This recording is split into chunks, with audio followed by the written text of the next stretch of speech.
하나님 아버지, 무더운 여름을 지나게 하시고 가을의 문턱으로 접어들게 하심을 감사드립니다.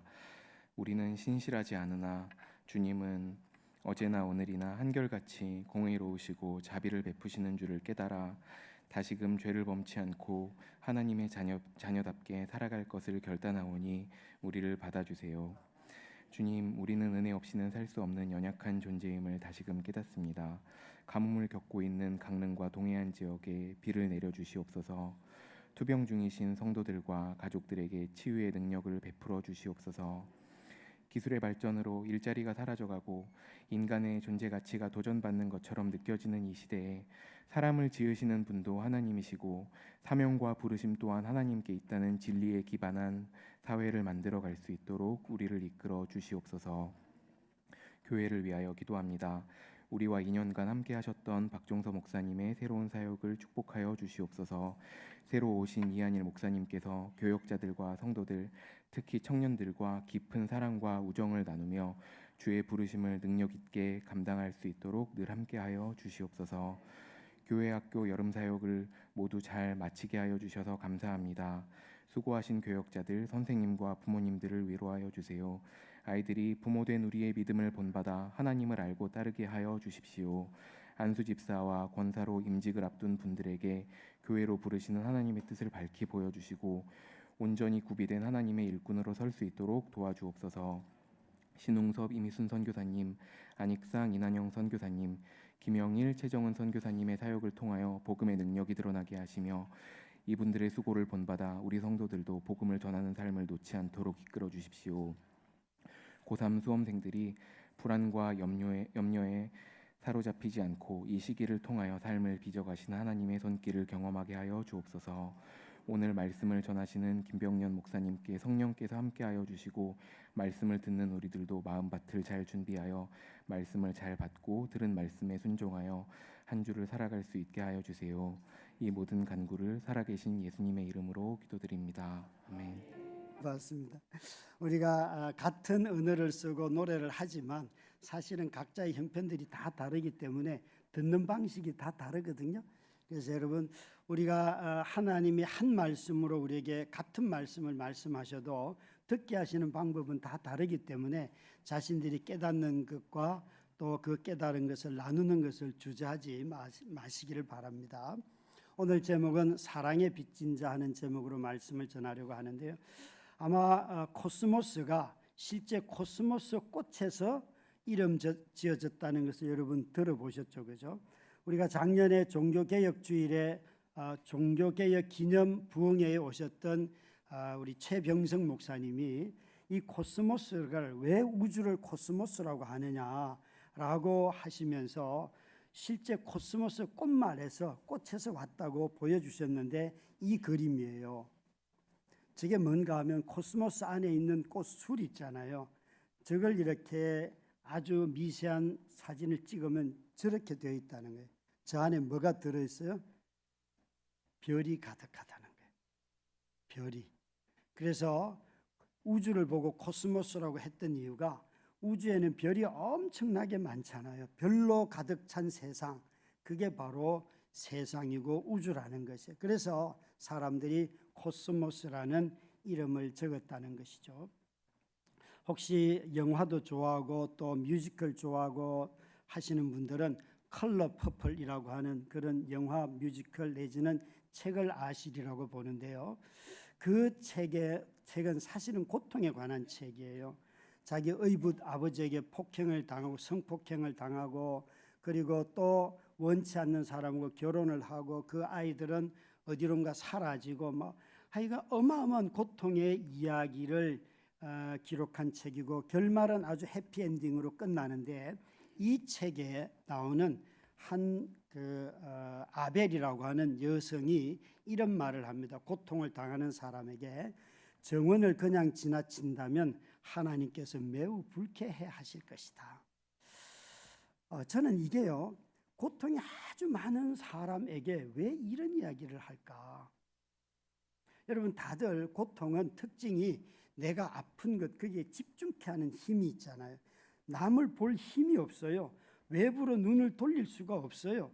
전부 다 내가 아픈 거, 내 고통, 내 연민 거기 가득 차게 하는데 왜 이분은 정원을 그냥 지나친다면 하나님께서 불쾌해 하실 것이다. 그것도 매우. 저는 이 한 문장을 보면서 이 여성을 통하여서 저자가 하고 싶은 말이 있는데, 고통을 극복하는 한 가지 방법이 있다면 이거라는 거죠. 우리 모두는 다 고통을 당하고 누군가로부터 피해를 입고 했을 때에 자신 안에 있는 아름다움을 찾지 못하잖아요. 다 파괴되잖아요.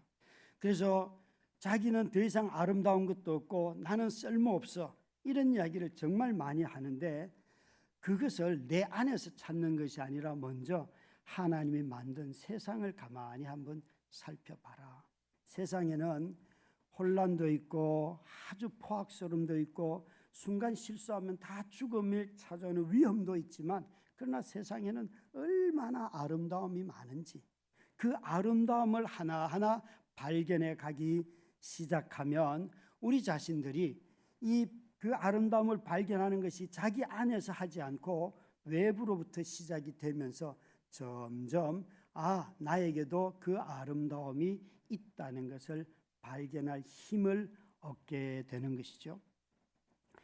이처럼 이 고통을 당하는 자에게 정원을 그냥 지나치지 말고 말라 하나님이 매우 불쾌하실 것이다 라고 권면하는 말처럼 우리의 시선을 나의 고통으로부터 외부로 돌리는 것, 이걸 성경은 믿음이라고 해요.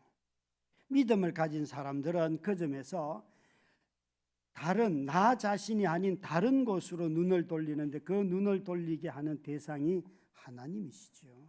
그래서 믿음을 가지게 되면 자신에게서 하나님께로 시선이 바뀌는 것입니다.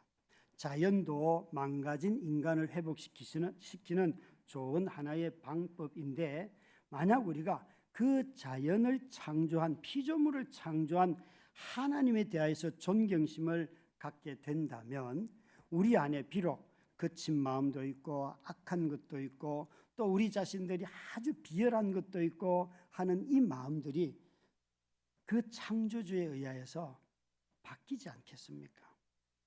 그래서 최병성 목사님이 우주라고 하는 이 코스모스가 실제 꽃 안에 있는 그 별에서 이름 지어졌다 하는 것처럼, 이 혼란스럽고 때로는 너무 살기가 두려운 세상 속에서도 내 안에, 우리 안에, 이 세상 안에 얼마나 아름다운 것이 많은가, 그걸 보면서 우리는 또 다른 인생을 살아갈 수 있고 마음껏 달려갈 수 있다는 것입니다.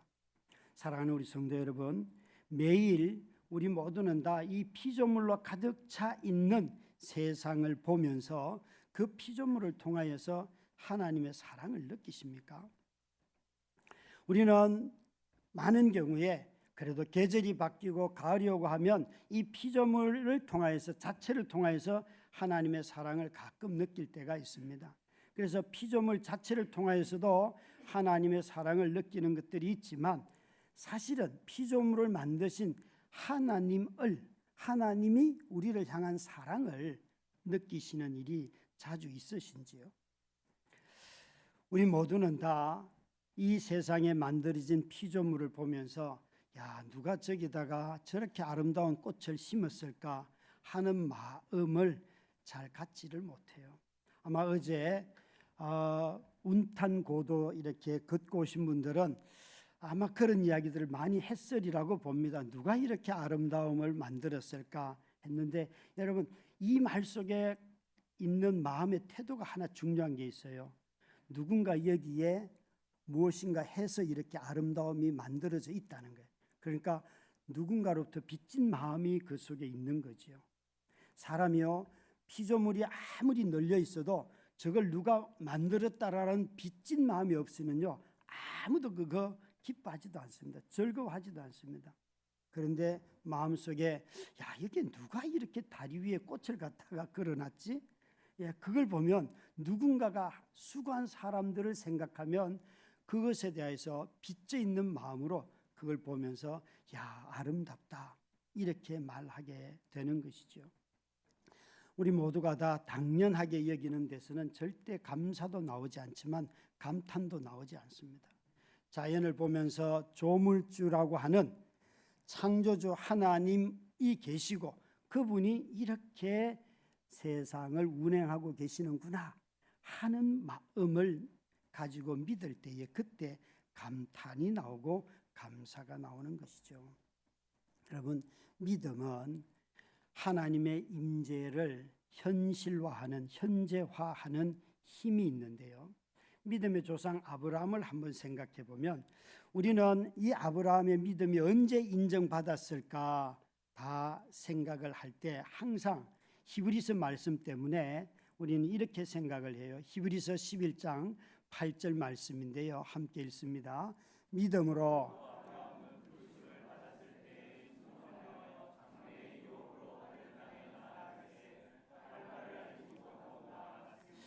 그래서 여기에 보면 아브라함이 떠날 때에 갈 바를 알지 못하고 갔다. 이게 이제 우리는 읽으면서 아브라함이 갈대우르 하란부터 떠났지 해서 떠날 때부터를 많이 생각을 해요. 그런데 여러분 놀랍게도 창세기를 읽다 보면 창세기의 12장, 13장, 14장에는 아브라함의 믿음의 이야기가 하나도 없습니다. 없고 15장에 가서 그가 하나님 내가 10년째 애 준다 그래서 따라 나왔는데 애는 언제 주시는 거예요? 그러면서 막 예배를 드려요. 15장 5절 6절을 읽으면 거기에 처음으로 믿음의 이야기가 나옵니다. 함께 읽습니다. 그를 이끌고 밖으로 나가 이르시되 하늘을 우러러 무뼈를 셀 수 있나 보라. 또 그에게 이르시되 내 자손이 이와 같으리라. 아브라함이 여호와를 믿으니 여호와께서 이를 그의 의로 여기시고. 여기 아주 중요해요. 히브리서 말씀 8장 히브리서 11장 8절을 보면 아브라함이 떠날 때부터 믿음으로 떠났다 이렇게 판단하기가 쉽지만 놀랍게도 창세기는 그렇게 기록하고 있지 않아요. 창세기는 아브라함이 따라는 왔는데 10년을 살아도 약속한 애를 주지 않으니까 애는 언제 주십니까? 그랬더니만 이렇게 하나님이 말씀했다는 거예요. 데리고 나가서 별을 한번 봐라. 그래서 별을 보고 나니까 믿음이 생겨서 여호와를 믿으니 여호와께서 이를 그의 의로 여겼다. 믿음의 열매는 여러분 의예요. 의. 그래서 신약 성경은 우리에게 믿음으로 우리를 의롭다 하신다 그렇게 말씀하시는 거예요. 도대체 아브라함에게 무슨 일이 일어난 것일까요? 이 의라고 하는 것은 좀 단순하게 설명하면 하나님과 관계가 맺어졌다 하는 뜻이기도 해요. 하나님과 화해가 일어나고 하나님을 영접할 때 우리에게 주시는 칭의라고 하는 것이 있어요. 도대체 아브라함은 자기에게 아들 주는 것을 못 믿어서 하나님한테 탄식하다가 밖에 나가서 별 몇 번 보고 난 뒤에 믿음이 생겨서 하나님이 의롭다라고 했을까요? 여러분 아브라함을 한번 상상해 보시면 좋을 것 같아요. 그가 별을 헤아리는데 뭘 깨달은 거예요? 지금 그는 갈대우르 하란에서부터 부르심을 쫓아서 살아왔어요. 그런데 자기에게 관심은 아이를 얻는 것인데 그 아이를 임신을 못하고 지금까지 아무 일이 없으니까 투정을 부렸더니만 하나님이 별을 봐라. 그래서 별을 봤다는 거 아니에요. 별을 만드신 창조주 하나님이 어떤 분이라는 거예요? 여러분 이게 중요해요. 이게 의라는 거예요. 믿음이 현재화하는 힘이라고 하는 것은 이거예요. 우리는 창조주 하나님은 믿을 수 있어요. 그런데 그 창조주 하나님이 지금 나를 돌보시고 나에게 약속한 것을 이루어 가시는 하나님이시고 지금도 내 삶에 개입하고 계시는 분이시다. 이게 바로 믿음이 주는 의라는 거예요. 다시 말하면 믿음의 의는 조물주가 있다. 하나님이 세상을 만들어서 거기에 끝이 아니라 만드신 그분이 이 복잡하고 때로는 악이 충만하고 혼란스러운 코스모스의 세상 가운데에서도 나를 돌보시고 계시고 나를 인도하시고 나의 공급자가 되시고 내 필요를 아시는 분이시다. 바로 그것이 의라는 것이에요.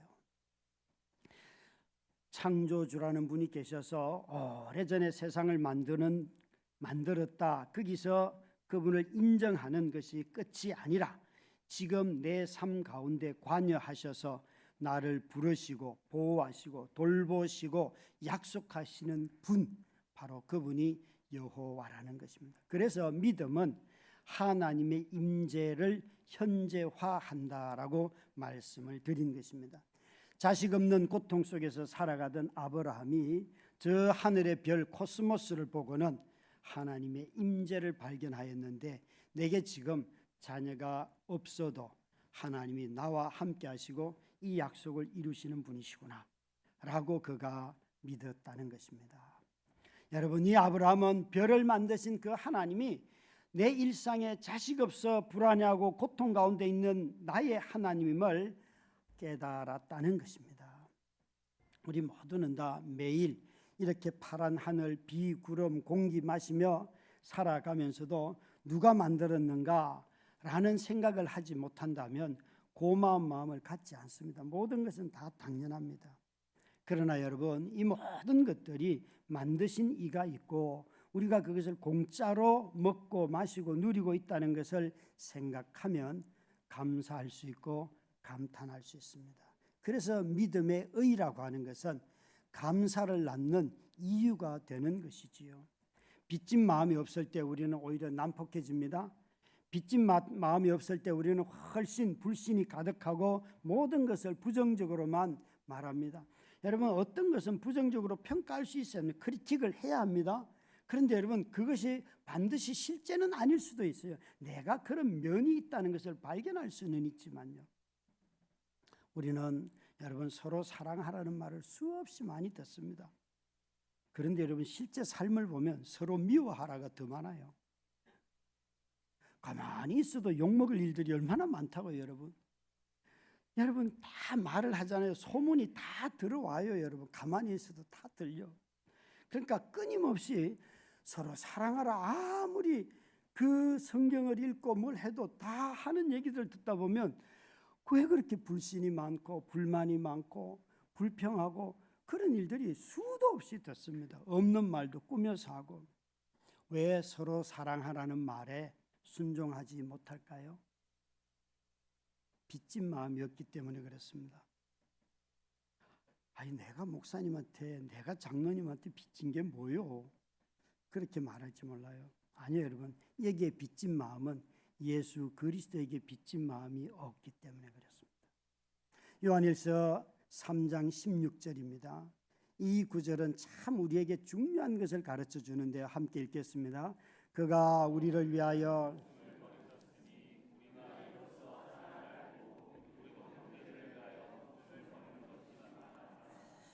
여러분, 이 구절에 있는 말씀처럼 누군가가 나를 위하여 목숨을 버렸다 하는 말이 믿어지시는지요? 저와 여러분이 삶을 살아가면서 그래, 주님이 나를 위해서 목숨을 버렸어 라는 것이 실제로 오늘 여기서 현재화했을 때도 그게 믿어지시는지요? 이 말은 성경에 수없이 많이 등장합니다. 구약에서부터 예표를 했습니다. 짐승이 죽을 때 다 예수님이 내 대신 죽는 거야, 이 얘기를 수없이 해왔는데 신약 성경은 이분의 죽으심에 대해서 계속 이야기를 합니다. 그런데 이 3장 16절에 제일 중요한 단어가 뭔가 하면요, 앞에 내용은 다 있어요. 그런 내용인데 마지막 문장이에요. 마땅하다 하는 이 말이에요. 마땅하다. 목숨을 버리는 것이 마땅하다.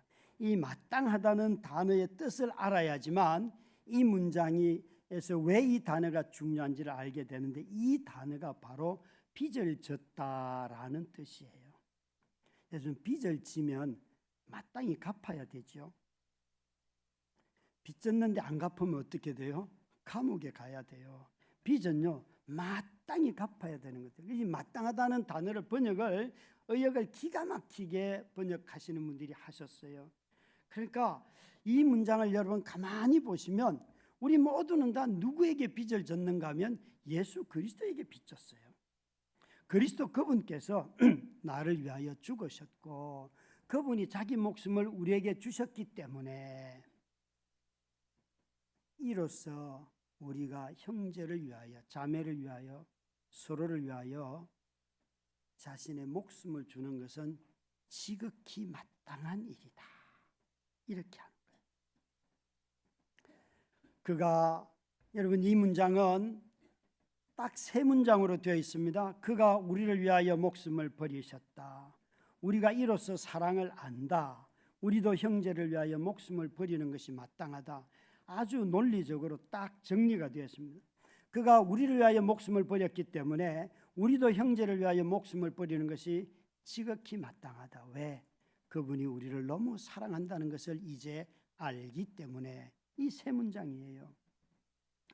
그분이 여러분 왜 우리를 위하여 목숨을 버려야 하는지 그 이유를 모르는 사람은 이걸 마땅하게 여기지 않겠지요. 그것은 믿음이 없는 증거예요.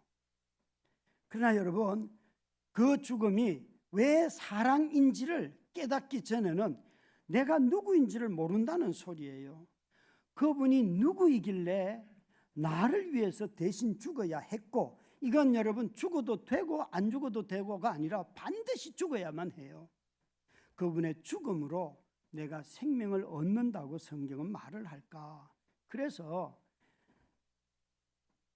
그분이 나를 위해 사랑해서 자기 목숨을 버리는 것처럼 너도 너의 목숨을 형제를 위하여 버리는 것이 마땅하다.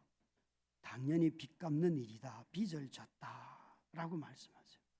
우리 모두는 다 그리스도에게 빚진 자입니다. 하나님 앞에 나아가는 일로, 하나님과 교제하는 일로, 영생을 얻는 일로, 이것은 돈을 주고도 살 수 없고 어떤 업적을 쌓아도 얻을 수가 없고 우리가 아무리 선행을 많이 쌓아도 누구도 취할 수 없는 것이 주님이 우리에게 주신 영생이에요.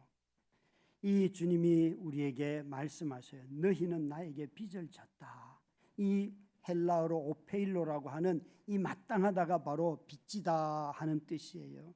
이 사랑을 알아야지만 다른 사람에게 빚진 마음을 갖게 되고 그들을 사랑할 수가 있어요. 이 동일한 단어가 2장 6절에도 한 번 더 나옵니다. 요한일서 2장 6절에 보면 이렇게 말씀하고 계십니다. 읽습니다. 그의 안에 산다고 하는 자는 그가 자기도 행할지니라. 여기에는 마땅하다는 단어도 없고요. 어디에 붙어 있는가 하면 행할지니라. 이게 마땅하다는 뜻을 해석한 거예요. 헬라어에는 이 오페일로라고 하는 단어가 그대로 나오는데 이 2장 6절 끝에 자기도 행할지니라. 무엇을? 그의 안에 산다고 하는 자는 그가 행하시는 대로 자기 자신도 그분에게 빚진 사람처럼 그대로 행하여라. 주님이 하신 일로 우리가 여러분 생명을 얻었어요. 그래서 우리는 지금도 생명을 누리고 있어요. 그렇기 때문에 너는 주님한테 빚진 사람이기 때문에 빚진 그대로 해라 라고 말씀하고 계세요. 여러분 그의 안에 사는 자들은 다 그분에게 빚졌어요. 우리의 행동이 어디로부터 나온다고요? 빚진 마음으로부터. 빚진 마음으로부터. 강팍한 마음에는 이 빚진 마음이 없어요. 없어요. 누구의 빚? 내가 사람에게 빚진 마음이 아니라 모든 그리스도인의 행동의 가장 기본에는 예수 그리스도에게 빚진 마음, 거기가 출발점이라는 것이에요. 마음에 빚진 마음이 없이 강팍해지면요 막 변명만 많아요. 실수로 어쩌다 저쩌다 사고를 내가 쳤다. 네가 정신만 똑바로 차렸다면 안 그랬을 것이다. 뭐 이런 거 있잖아요. 내가 어쩌다가 이런 실수를 해서 너한테 손을 벌리지. 아니 여러분 빌리러 갔으면 겸손하게 내 형편이 이렇습니다. 인정하면 좋을 텐데 내가 왜 사람 마음이 그럴까요 여러분? 마치 자기는 평생 실수도 한 번 안 한 사람처럼 아주 변명하는 것처럼 무례한 것도 없잖아요. 여러분 사도 바울은 이 빚졌다는 단어를 로마서에서도 한번 사용해요. 로마서 1장 14절에 바울은 이렇게 말합니다. 내가 사도가 된 것은 헬라인이나 야만인이나 지혜 있는 자나 어리석은 자에게나 다 내가 빚을 졌다. 바울 자신은 헬라인, 야만인, 지혜 있는 자, 어리석은 자, 이런 사람들이 구원하기 위하여서, 이런 사람들을 구원하기 위하여서 하나님이 나를 사도로 불렀다는, 이방인의 사도로. 그래서 자신이 헬라인을 보면 나를 하나님이 부르신 이유가 저들 때문이니까, 저들이 없다면 나는 사도가 될 수 없었어. 바바리안, 야만인들이 없었다면 내가 사도가 될 수가 없었어 라고 고백하는 것이에요. 저 또한 마찬가지죠, 여러분. 그리스도가 우리를 교회로 불러주셨기 때문에 교회가 있으니까 직분이 필요하고, 직분이 필요하니까 하나님이 목사를 불렀고, 장로를 부르고, 권사로 부르고, 안수집사로 부르고, 방금 언급한 이런 직분들은 다 교회를 위한 직분이지 세상을 위한 직분이 아니에요. 여러분, 세상에 가서 1차적으로 모든 나의 헌신을 다하리라 하는 사람들은 이런 직분을 안 받으셔도 돼요. 이 직분은 세상에 나가려고 하니까 장로가 필요하고, 세상에 나가려고 하니까 안수집사가 되어야 하고, 그런 게 아니에요. 이건 다 교회를 위해서 필요한 직분들이에요. 저 또한 늘 우리 성도들에게 빚진 마음, 성도들이 있으니까, 불러주신 성도들의 모임이 있으니까 하나님이 나를 목사로 불러주셨다는 것이에요. 여러분, 이 빚진 마음, 이것은 상대방이 저에게, 여러분들이 저에게 목사님 나한테 빚졌지, 그러니까 목사 노릇 잘해, 이렇게 말하면 뿔따구 납니다. 그렇게 말할 수 있는 게 아니에요. 그렇게 말할 수 있는 게 아니에요. 정말 이거 주의하셔야 됩니다. 내가 하나님의 부르심 때문에 빚진 건 맞아요. 그런데 그 돌보는 사람들이 당신이 나에게 빚졌으니까 라고 주장하면 내용이 달라지는 것입니까? 달라지는 것입니다. 참 우리 장로님들에게는 그런 분들이 안 계셔서 너무 감사한데, 이전에 제가 큰 교회 부목사 할 때 장로님들 와가지고 일당 하루에 알바 10만 원짜리가 그래서 그때 35만 원 받았거든요. 그래서 우리가 임금 투쟁을 했잖아요. 5만 원만 올려달라고요. 그 유명한 목사님 계셨는데도요, 전도사님들 사례가 35만 원이에요. 그래서 5만 원 좀 올려줍시다 그랬더니만 장로님 와서 아니 일당 10만 원씩만 줘도 그거 감사한 것 아니야 그러더라고요. 그래서 우리 일당이 10만 원이었구나 그때 알았어요. 여러분, 정말 완악하기 짝이 없는 거잖아요. 자기들이 월급 준대요. 아니 여러분, 그런 눈으로 보시는 분이 한 분도 안 계셔서 저는 정말 감사할 뿐이에요. 빚진 마음은 주장하는 자세를 허용하지 않습니다. 권리 주장이 아닙니다. 이것은요, 하나님이 나를 이렇게 사랑해 주신 것에 대한 빚진 마음으로부터 출발하기 때문에 모든 바탕이 다 긍휼인 거예요. 긍휼. 그래서 나를 성도로 부른 것도 빚진 마음을 갖게 하고, 직분으로 부른 것도 빚진 마음을 갖게 하고, 우리 모두는 다 그리스도에게 빚진 자들이에요. 여러분, 빚진 자들의 삶의 특징은 세상으로부터는 미움을 이상하게 여기지 않습니다. 23절 말씀에 이렇게 하죠. 형제들아, 세상이 너희를 미워하여도 이상히 여기지 말라. 사도 요한은 요한의 공동체 말합니다. 세상이 너희를 미워해도 이상하게 여기지 말라. 2장 15절에는 세상과 관련돼서 이렇게 말하였죠. 함께 읽습니다.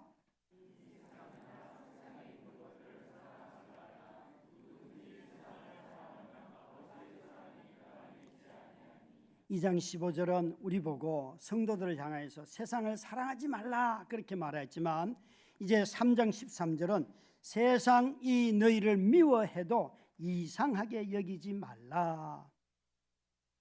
우리 보고 세상을 사랑하지 말라 하는 말씀과 세상이 너희를 미워해도 이상하게 여기지 말라, 이 이상하다는 말의 뜻은 놀라지 말라라는 뜻이에요. 그런데 세상으로부터 성도들이 미움받을 이유가 뭡니까? 요한 1서에 따르면 너무나 형제를 순수하게 사랑하기 때문에 그래요. 세상보다 더 부도덕하고 뇌물을 바치고 그래서 누군가를 빼주고 정말 그렇게 교회 목사들이 하고 그래서 세상으로부터 지탄받는 그것 말고 너무 순전하게 사랑하기 때문에 사람들이 보면 저것들은 바보야 바보. 그런 거 있잖아요. 세상이 도저히 감당할 수 없는 기준을 가지고 살아가는 그 삶이 있어서 우리가 가서 이게 진짜 삶이야 이런 말 안 해도 그냥 그들이 보면서 자기 스스로 비참함을 느끼는 거예요. 사랑하는데 왜 미움받습니까? 사랑하는데 왜 미움받습니까? 형제 사랑의 근원이 패거리가 아니고 내가 좋아하는 사람 사랑하고 뭔가 내가 저 사람한테 보상받을 만한 게 있으면 그 사람한테 가서 사랑하고 이런 사랑이 아니라 순전하게 사랑하기 때문에 미움을 받는다는 것이 아주 간단해요. 그들이 사랑하는 방법과 다르기 때문에 그래요. 여러분 세상 사람이 다 그런 것은 아니지만 세상에도 우리보다 훨씬 아무런 보상 없이 누군가를 사랑하는 사람들 무지 많습니다. 무조건적으로 사랑하는 끼리끼리의 사랑들 정말 많습니다. 또 가끔 정말 무조건적으로 사랑하는 사람들도 보입니다. 그런데 우리 모두는 다 알고 있어요. 자기가 좋아하는 사람들만 사랑하는 것이 가장 쉽고 그런 사랑도 너무 빨리 변한다는 것을 시간이 좀 지나다 보면 저 사람이 참 순수하게 시작했는데 이제는 마음이 다 썩었어. 그래서 완전히 엉망이 되는 사람들 보잖아요. 그렇죠? 그러면서도 끊임없이 자기는 사랑한다고 말을 해요. 우리는 여러분 성경에 가인 때문에 놀랍니까? 아벨 때문에 놀랍니까? 이 3장 12절에 보면 가인같이 하지 말라. 그는 악한 자에게 속하여 그 아우를 죽였으니 어떤 이유로 죽였느냐? 자기의 행위는 악하고 그의 아우의 행위는 의로움이니라. 적어도 하나님이 나타나기 전까지 가인은 자신의 행위를 악하다고 생각하지 깨닫지도 못했어요. 여러분 우리가 세상을 살아가면서 가인 같은 행동 때문에 더 많이 놀라지 않습니까? 어떻게 인간이 그럴 수 있어? 이런 말들 우리 자주 하잖아요. 어떻게 형제를 죽여? 아니 여러분 형제를 죽이다 마다요 자기 부모도 죽이고 자식도 죽이는데요. 그러니까 우리가 자주 놀라는 거 보면 악한 인간들 때문에 놀랄 때가 훨씬 많다고요. 어떻게 인간이 그럴 수 있어? 이 가인과 아벨이 추수감사 주일날 이런 일이 일어난 거거든요. 추수감사 하나님 앞에 예배한다고 하는 또 한 해를 감사하는 그 제사를 드리면서 사람을 죽여버렸어요. 어떻게 성전에서 이런 일이 있을 수 있습니까? 아니요. 있고도 말고요. 이런 일보다 더한 일도 있잖아요. 자기의 재물은 안 받고 동생의 재물만 받는다고 그냥 재물을 부신 게 아니라 사람을 죽여버리지 않습니까? 우리는요 이런 일들을 보면서 어떻게 교회에서 어떻게 성전에서 어떻게 가정에서 이 악한 자가 악이 장소와 때를 가리는 거 봤습니까 여러분? 혼자 있을 때에도 끊임없이 악을 행하고 같이 모여서도 하고 여러분 정말 우리는 악에 놀랄 때가 너무 많습니다. 그런데 조금 이런 사람들보다 좀 나은 사람들은 아벨의 죽음에 놀라기도 합니다. 목사님 왜 예배하는데 예배하러 가다가 사람이 사고로 죽습니까? 왜 그렇게 착한데 질병이 와서 한 번 수술했는데 또 질병이 찾아와서 또 그거 해야 되고 왜 그럽니까? 여러분 착한 사람 병 안 걸리면 좋을 텐데 믿음 안에서 평생을 살았는데도 불구하고 개척하자마자 그냥 바로 병에 걸려서 그것도 그 개척한 목사님이 아이 둘 있고 사모님 건강하고 그런데 30대 후반밖에 안 되는데 돌아가셨어요. 뭐라고 말할래요? 다들 놀랍니다. 믿음으로 살고 하나님의 부르심 따라 살았는데 왜 이렇게 빨리 죽어야 합니까? 누군가가 착한 사람이 세상으로부터 어려움을 당하면 우리 모두는 다 이상하게 여기고 놀라워하지 않습니까? 그러면서 하나님의 섭리를 의심하지요. 그런데 여러분, 그리스도인들은 다 선한 일로 고난받는 거 아닙니까? 그것이 참 고난이라고 했잖아요. 정말 우리가 놀라워해야 되는 것은 가인의 죽음도 아니고 아벨의 죽음도 아니고 예수 그리스도의 죽으심 아닐까요? 우리가 진정으로 이상하게 여기고 경악하고 경탄해야 할 것은 이 예수 그리스도의 죽음 아닐까요? 이 죽음은 누구하고도 비교할 수 없는, 가인은 폭군의 죽음이라면 아벨은 선한 사람의 양심을 가진 사람의 죽음이라고 한다면, 폭군도 아니고 선한 양심 정도가 아니라 온 인류를 다 구원하기 위하여서 자신의 목숨을 내어주신 예수 그리스도, 그분의 죽으심 앞에서 우리 모두는 다 정말 경외감을 가지고 내가 대신 죽어야 되는데 당신이 죽었습니다라고 탄식해야 되지 않을까요? 왜요? 그가 그리스도이셨기 때문에, 그가 하나님이셨기 때문에, 그가 세상 모든 왕들은 다 자기 백성을 죽여서 자기의 왕국을 세워가려고 했지만 이분만큼은 자기를 죽여서 우리로 그 나라의 시민이 되도록 하셨기 때문에, 원수를 위해서, 악인을 위하여, 죄인을 위하여 죽으셨기 때문에 놀라야 하는 거죠.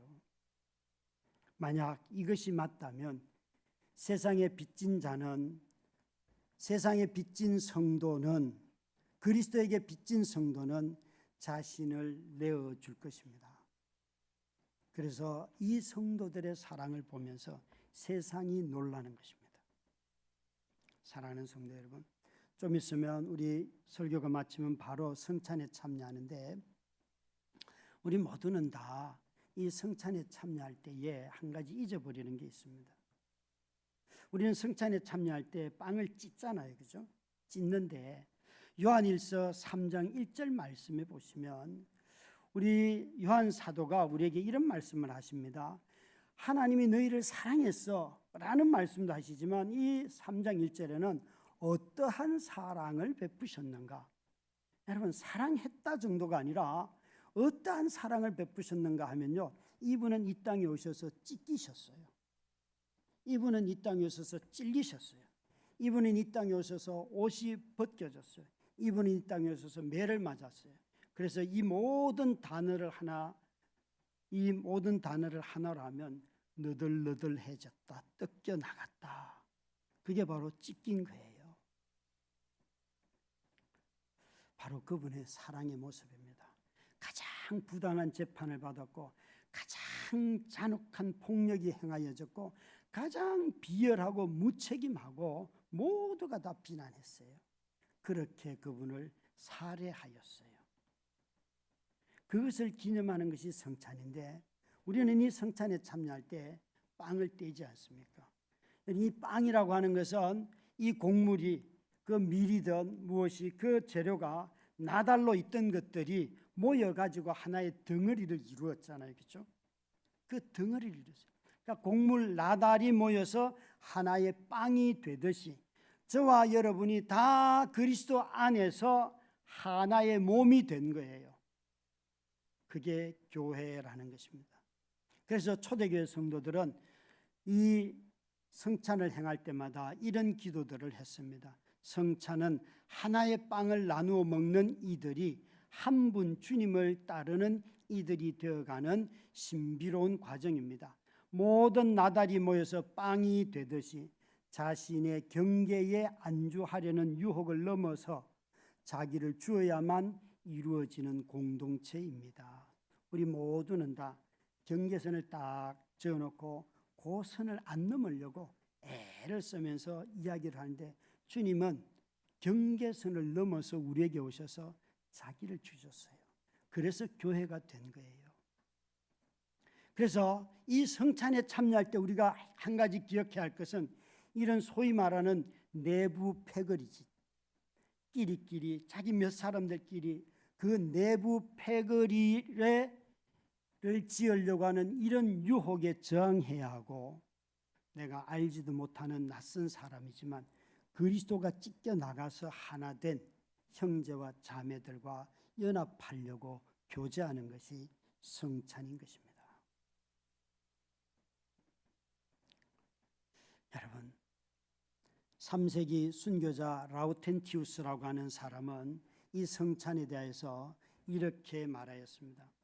그는 그의 삶을 가지고 말하였는데, 그 당시에 주후 200년부터 260년 사이에 이 황제가 발레리아누스라고 하는 황제였는데, 이 황제는 그 교회에 엄청난 보화가 있다는 소문을 들었습니다. 그래서 그 보화를 탐냈습니다. 그리고는 이 라우센시오에게 협박을 하고 압박을 가하면서 그 보물을 교회에 바치라고 했습니다. 그랬더니만 이 라우렌티우스가 뭐라고 말했는가 하면, 이 돈은, 이 황금 보화는 가난한 사람들을 위한 재산입니다. 내어놓을 수가 없습니다. 라고 말하였습니다. 그리고 그는 죽임을 당했습니다.